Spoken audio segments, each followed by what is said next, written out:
Hey everyone, it's Ellis, and this is the patch 10.2 notes rundown. It looks like we got a different website layout, and also, I'm going to read the message this time because we're mixing some things up.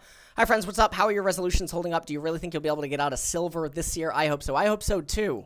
Patreon.com/EllisXYZ9 for the solo queue tier list for all your good needs. Okay, just plugging that in there really quick. Anyways, speaking of climbing ladder and college all to get your placements done sooner than later, hopefully playing Annie, Darius, and the likes of that so that you can win them if you're from the lower MMR, or playing a Sinner champion at the higher MMRs like Talon and Kiana, and going down 550 CS, but ending up with 8 kills. Love it. Clash will be launching later this year, and we wouldn't want you to miss out on all the fun because you procrastinated, like your New Year's resolution. Don't be like me, failing my last year's resolution to learn to watercolor because I ran out of time. All right, we're gonna get through it. Patch highlights, of course, the skins. It's what everyone actually comes here for. So this is definitely gonna be interesting. But anyways, Philios, Calibrum basic mark damage now flat. Calibrum Q cooldown increased. Crescendum mirror chakrams do less damage after the first one.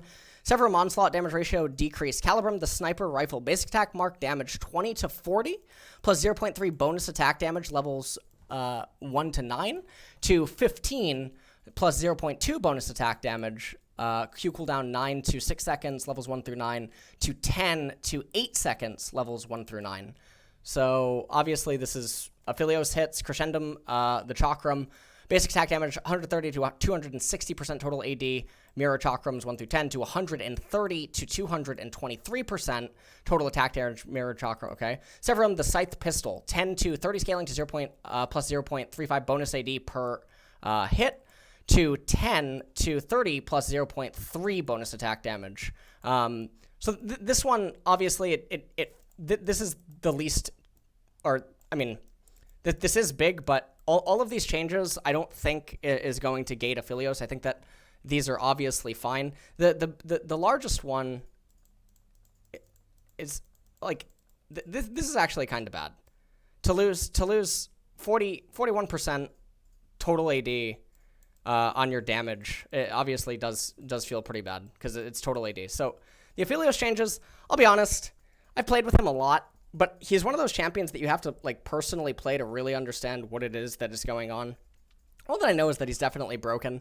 I'm really, really surprised to see that he's not getting hit harder, but I guess what they want to wait is because LCS and LEC are resuming this week, and then also LPL, I believe, has already resumed. LCK obviously going to follow suit a little bit later this year because of Lunar New Year. It makes sense if they're going to hold off just to see what is happening with Aphelios, so I guess that's sort of okay, but I think the champion's broken. Draven, our damage ratio now scales. Draven seems to have come out of the item changes from preseason a bit worse for wear. That doesn't really make a lot of sense to me because Draven's in a fantastic spot right now. I think he's competitively viable to be flexed mid-top and AD, very akin to Lucian. It's just that there's not a lot of Draven players that can actually pilot the champion at a professional level. For solo queue, this is obviously really nice. Whirling Death, it still has the same damage, but has a different bonus attack damage ratio now at level 11, so this is obviously for the mid-game spike. Draven loves bonus AD, so he's getting a little bit more punch inside of his R, and if you can land this on multiple members, yeah, it does equate to a couple of extra auto attacks that Draven might not have to then dish out. So definitely very good. Draven's obviously going to like that. I'm also a pretty big fan of seeing buffs. Jinx. Passive bonus movement speed now applies with epic monsters as well. Passive Get Excited. Enemy champions, turrets, inhibitors, or epic monsters that her team kills within 3 seconds of their death. This is fine, but this obviously isn't what's gating Jinx from being competitively viable. I do think this can come into play a lot more than some other subtle buffs that are given to champions, especially in endgame scenarios. If she can get the Get Excited prior to a team fight inside of a Baron burst or a Dragon burst, and then start the fight with, obviously, Get Excited is going to be really big. So normally changes like this on champions, when it's super, super thin, it doesn't really mean anything, but this is one that definitely can be impactful, especially because Jinx is a mid to late game scaling champion, which objectives are really, really key aspects. So Karma, Q and W base damage increased, helping out Karma's early ability to scrap against her opponent's inner flame. 80 to 260 to 90 to 270. Now, this is really interesting because Karma had some of her damage removed from her, if you guys remember, a long time ago, and then her E was more recently buffed. So now W Focus Resolve 30 to 130 to 40 to 140. Getting these base damages back is actually even better for the support tank Karma, which is pretty insane. So getting the ratios back, anytime that you have very good base damages, or if you have percentage max health, or if you have percentage enemy max health, or missing health, etc., when you have those kind of ratios, generally it allows the champion, in most cases, to itemize differently because their damage is able to come from other sources that it doesn't have to do with themselves or their own items. So her getting base damages when she's itemizing utility, tanky, supportive is absolutely insane. And the fact that Karma is a champion that's able to be flexed 4 roles, top, mid, AD, and support, is also really fantastic. So this is really big. I would honestly expect to see this promote Karma back in mid and top, especially because both of those lanes are getting very stale really quickly. And Karma is an amazing neutralizer. She's an amazing champion at getting early game priority and also establishing mid game priority. And she's extremely powerful in the mid game transition. So she curves out really, really well. So that's really nice to see.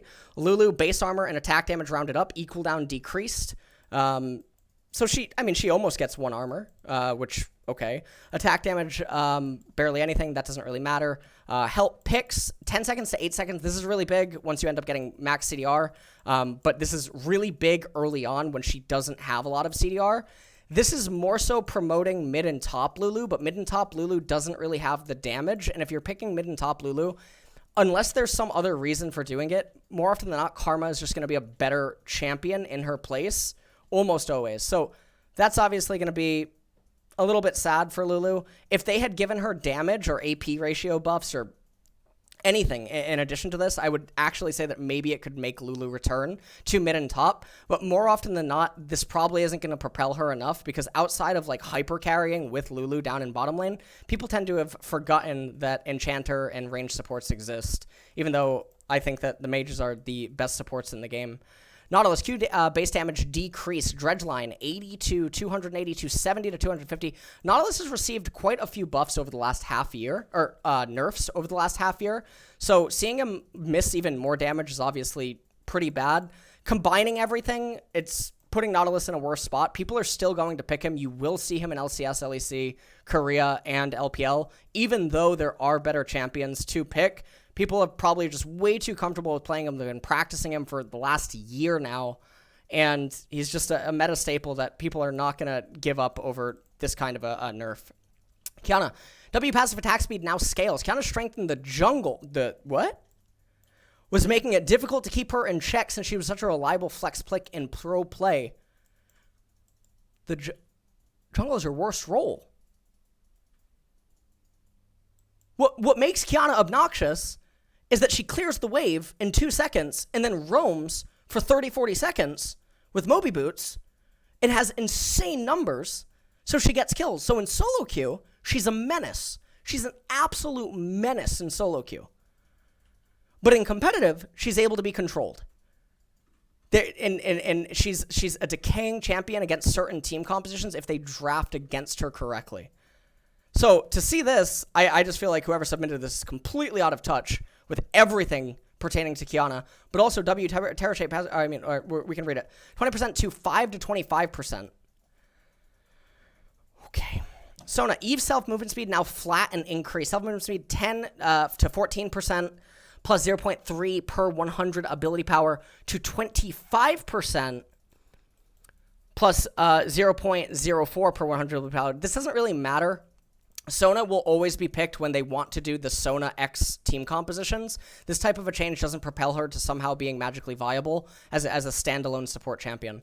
Thresh, additional changes from visual effects update in 10.1. Death Sentence, Flay, okay, doesn't matter. Trundle, W movement speed increased, E slow increased. Trundle has been suffering all around, but especially when allies have to rely on him for ganks. W frozen domain, 20 to 40% to 30 to 50%. This is really big. He gets free boots now. He gets a free tier 1 boot, which is absolutely bonkers when you consider it. That's a massive buff. This absolutely cannot be understated. E-Pillar of Ice, slow 15 to 20%. He actually takes off. So he gets boots, and then he takes off half of someone's boots, which is really nuts. These are two changes that combo very nicely. I'm very adamant that Ornn is really, really strong inside of the meta right now. Trundle is obviously a good champion if the enemy team has Ornn, especially because Ornn is able to be flexed in multiple positions. Also, with the tank supports being the way that they are, Trundle isn't that bad in that regard. And then fortunately, he doesn't have a reliance on going Cinderhulk. If you're picking him inside of the jungle, he is able to go for the warrior or just has Tiamat and whatnot, and he's able to scale that way. So these are really, really nice changes and buffs for Trundle. Victor, passive mana bug fix, okay. Ziggs, base damage increased. W enemy knockback increased. E slow increased. Bouncing bomb, 75 to 255 to 85 to 265. So not massive amounts of damage. It's just 10 per rank. But obviously, if you hit a couple during laning phase, now, I will be honest, I have not seen Ziggs in a very, very long time. I do not know if the 10 damage interacts with his wave clear in any way. So you're going to have to check out Freak's patch note rundown for that one. W satchel charge distance 400 to 500. That's a very big change. E hex tech, or hex plosive minefield. Slow 20 to 40 to 30% to 50%. So this, again, is also really big. These are really, really nice Ziggs changes, especially because Ziggs is able to play mid-top and ADC. Generally, the consensus in pro play is that Ziggs is too hard to play, and that it's too easy for the opponent to basically dodge his abilities and play around him, and so that's been one of the main issues. It is really nice to see him get buffs and then hopefully have people try to look at him, especially just because he is a hyper carry that's able to scale really, really well, and he does have some good matchups. And then, again, the versatility and the flex, which is something that is becoming more and more important over the last couple of years. Items, Cloak of Agility. Critical strike chance 25% to 20%. So the question ends up becoming, do you still end up purchasing them earlier than some of the other items, even though you can't get 100% crit, and then you just miss out a little bit on the critical strike chance? I think in some champions that'll probably end up obviously being the case. But yes, this does end up nerfing Yasuo, which is a very interesting change, and it's very bizarre that they didn't seemingly compensate him with this change at all. Normally when they do something that clearly directly impacts the champion, they'll compensate. But then again, hey, Quinn got nerfed when Stormrazor was the problem, and then Quinn never really got any love again. So Frozen Heart is underperforming compared to other options for armor. We want it to be a go-to consideration when a champ is facing many physical threats. Armor up by 10. Wow, great. Thanks for the 200 gold value. I really appreciate that extra 10 armor when I already have 160, or I already have 200. I really needed that extra 10 armor. That was what was stopping me from picking Frozen Heart. Certainly wasn't anything to do with the fact that Sunfire Cape outperforms it in a lot of cases, or Righteous Glory's utility is just infinitely more valuable. And generally, if you're Righteous Glorying onto the opponent, then Frozen Heart's passive doesn't really matter anyway. And that the champions in top lane that can actually utilize this item are not currently present inside of the meta, and they don't look at this item and go, wow, I'm so glad I have another 10 armor on Frozen Heart. Let me just jump right back into the meta right now. Oh, wait, you just released Set, a tank killer. Oh, Fiora is still a champion. Oh, there's still a lot of other tank killers that exist inside of the game. Oh, the armor stat doesn't actually do anything. Thank you so much. Thank you. Yeah, we're gonna have to keep that one frozen. Thank you, Riot Games. Stormrazor. Nerfing Stormrazor is an overperforming a tad, focusing on the tad so it keeps its unique and impactful slow ability. 55 to 50. Obviously, if you're buying Stormrazor, you're buying it for the utility that converts into extra auto attacks anyway. So the AD missing is something that is going to be felt. It is obviously a loss, but the champions that are building Stormrazor are still going to build it. Rift Herald. Rift Herald takes a little too long to defeat, so teams lessen the priority on it compared to other objectives. Well, I think one of the reasons that teams can lessen the priority on Rift Herald is because turret plates and turrets overall have been changed recently, and then plates don't give as much gold as before, and then even when people do get plates, normally they end up losing plates themselves, especially in pro play. So this is more so of a massive solo queue buff than it is a competitive buff. Obviously, this will allow you to take it a couple of seconds faster, which is nice in some situations where you're chasing after it, but getting 360 gold worth of plates or something is not going to be the absolute do or die break reason that you win a game. And generally, second Rift Herald doesn't really mean anything. So that's sort of maybe why it's underperforming. Even though I do like the changes that they received to it, I think Rift Herald overall just needs something else really going for it because other variables are gating it. Bug fixes. Okay, upcoming. All right, what you guys all really came here for. Let me recap really quick, though, before we get into the most important part of the patch rundown. Let's talk about everything. Aphelios changes, obviously really, really nice, very welcome.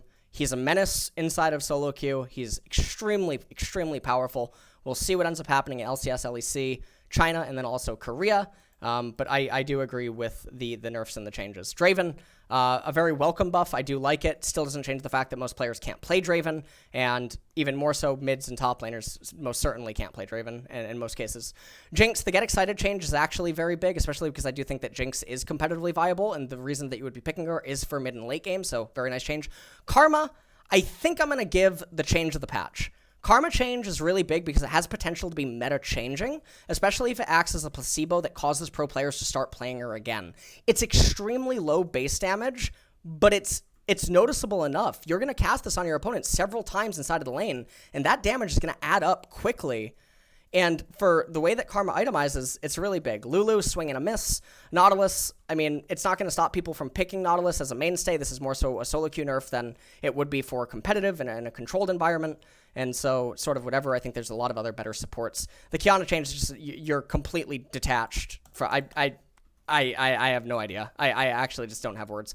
Sona change doesn't matter. Thresh change. Trundle, I'm going to give the second biggest change of the patch just because of the way that I believe that the meta can end up shaping up and how Trundle can actually slide into that is going to be really, really good. Ziggs would get the third best change of the patch. Again, worried that it won't mean anything, but for the Ziggs one tricks out there, congratulations. Cloak of Agility is obviously a little bit of a sad change for Yasuo mains, but for everyone else, it's completely fine. Frozen Heart, worst change of the patch, absolutely laughable. I remember I had tweeted, I believe last summer or something, I had tweeted to Blastoise, I think, or I had him on my stream and we discussed. I said, why not give Frozen Heart something like 30% CDR? Why not make it something really weird?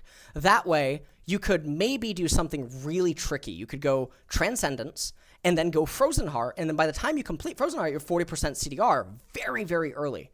Then with Transcendence, you can get other CDR items and converts into adaptive, thus amplifying said items through the utility of the CDR. But then also, because you cap 40% so quickly, you can then go scaling CDR inside of the rune, the thing next to the attack speed and the adaptive force, and then that ends up becoming quite a strong rune. So obviously, there's not a lot of AP champions that would be utilizing Frozen Heart, but in cases where they would be, well, Karma, if she could get 40% CDR, have Transcendence, and then in addition take the scaling CDR with Transcendence will end up becoming 20 AP, which is an Amp Tome, which then makes that rune suddenly become 435 gold, which is absolutely insane. So Frozen Heart changes, a little bit of a swing and a miss. I would really, really like to see them do something wacky, make it a 30%, because that's a threshold that when combined with certain other things can actually warp certain laning phases due to the CDR, allowing it to convert either into EHP or added damage due to how spammable abilities might be with the amount of mana that Frozen Heart gives. So pretty much that. Rift Herald, I think it's a massive solo queue buff, but obviously for competitive, not the biggest. Okay, most important part of the patch. Okay, here we go. So we got, what is this? Dragon Slayer. Okay, Guardians of the Sands, Janna. Wait, Janna, Rise. How do I exit? Okay, we got Janna, Rengar, and Riot. Okay, that's it. I thought maybe there was other champions. The Rise isn't really doing it for me. I definitely don't think I'm going to choose this Rise skin over anything else. The Rengar looks like Garfield has had a little bit too much to eat, and maybe he's been sleeping with Thresh, and that's why his eye looks the way that it does, and also he's got a little bit of ooze on him, so it's either he's been sleeping with Thresh or he's been getting down and dirty with the Lowy, and maybe Janna's just not too happy about it, and that's why she's coming, because she's looking for some action. The bird trying to get in on the cat. I don't even know where we're going with this one, but we're gonna have to give that one a little bit of a rest. Dragon Slayer Trundle definitely does look a little bit cool. Dragon Slayer Diana and Olaf, these are pretty. I mean, yeah, these are okay skins. Don't play Olaf. Diana skin actually does look really, really nice. So I'm gonna grade them here. I'm gonna give the Rise a D. I'm gonna give the Rengar a C for cat, and the Janna one is actually probably the best out of this skin line. Guardian of the Sands. The Janna one, actually, I'm gonna give an S. I'm gonna give that one an S. Dragon Slayer Trundle, he honestly looks a little bit angry. In fact, he even looks a little constipated, so I'm not really quite sure what's going on there. So I'm gonna give this one a C. And the Olaf, I'm gonna give a D, just because it honestly, I don't know. It looks like I have no idea what it looks like. The Diana, however, looks really, really, really cool. I'm gonna give the Diana an A+. Okay. Chromas for the following skins. Awesome. Actually, I find it really interesting. They don't have a storm chroma like X-Men or anything. They don't have storm going on, which is really surprising. And Guardians of the Sand Rengar. This looks pretty cool. I actually really like this. I like the pink one. I like the blue one. This actually looks like something out of Warcraft. I like the red one too. I like these three the most. This just looks really cliche. I don't know. That just looks really cliche. Don't really like it. Guardians of the Sand Rise. He's looking like the Prince of Persia if he's like aged. If anyone ever played that game, it was really insane for PlayStation way back in the day. If you were born after that game came out, it's okay. Okay, you know what? I'm not going to talk about it. But then these skins just not really doing it for me. Okay, maybe he looks like he's related to Tarek, not sure. Dragon Slayer Trundle. And then the Diana. This looks actually really cool. She looks like a Ronin warrior. She looks like a Valkyrie or something. This looks really cool. She looks like she's wielding Ashbringer from Warcraft. I don't even know. This is like Sylvanas if she's human and was still fighting for the Alliance. Spoilers. And then F. That's an F. I'll see you guys later.